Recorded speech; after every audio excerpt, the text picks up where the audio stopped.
There are a lot of potential reasons of why you might be experiencing trouble with your YouTube app. In today's tech video, I'm going to show you how to fix the most common problems with YouTube on your Sceptre Smart TV.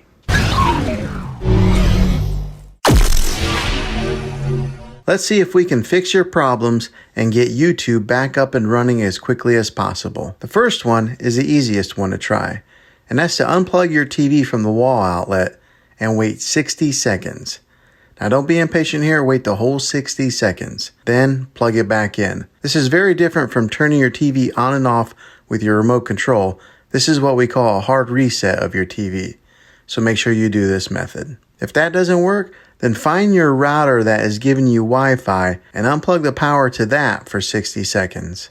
Then plug it back in. If that fixes it, great. If not, let's move on to the next method. Try deleting the YouTube app off of your TV. Go to wherever the apps are located on your system and remove the app altogether. Then reinstall the YouTube app again. After you reinstall it, you might have to log back in with all of your credentials, but hopefully this will work. If that doesn't work, I recommend buying an affordable Roku stick, Amazon Fire Stick, or Apple TV 4K and plug that into your TV and use that as your main streaming player. You'll be able to access YouTube that way. I'll put links in the description down below of where you can get one. Well, hopefully this video was helpful for you. If it was, go ahead and throw a thumbs up on it.